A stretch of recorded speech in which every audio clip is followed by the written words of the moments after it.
Good morning, everybody. It's me, David Brown, here with this week's Design and Dialogue.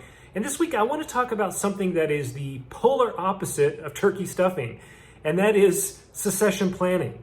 I know it's crazy to switch gears this quickly, but I think succession planning is an important concept, and I think a lot of my client firms are starting to think about it as they enter December and plan for next year.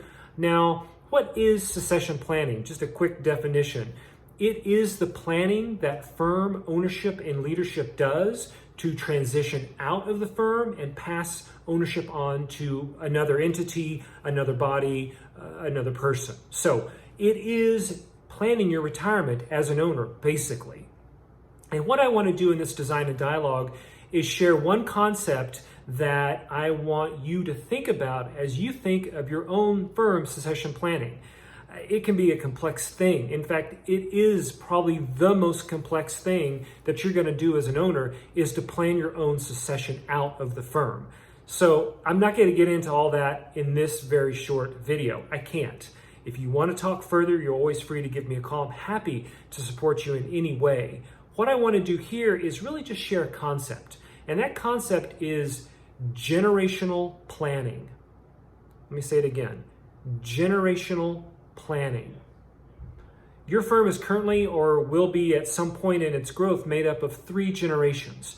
The first generation is you or other founding leadership, those that had the entrepreneurial idea to start what you're doing currently. That is your first generation of leadership.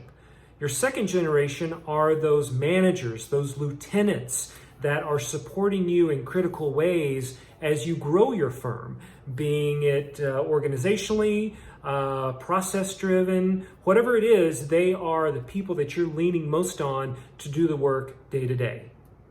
The third generation are the doers of your firm, those that are in the trenches, putting together construction documents, driving FF&E, whatever it may be. It's that third generation of doer that is really getting the more rote work done of your organization. These 3 generations within your firm are the people that you need to start thinking about planning up into your position. They are your succession plan. These 3 generations not only have the ability to understand where you want to go and what you want to do, you have the ability to really get to know them as the next ownership and leadership. So it's critical to think in these generational terms because the best succession plannings are ones that grow from within. I have seen examples of client firms, and honestly, I have been in firms that have succession planned from the outside. They brought in someone's bought out the firm, they sold it to some other entity, and 9 times out of 10, it ends in litigation, unhappy employees, and almost the ruin of the firm completely.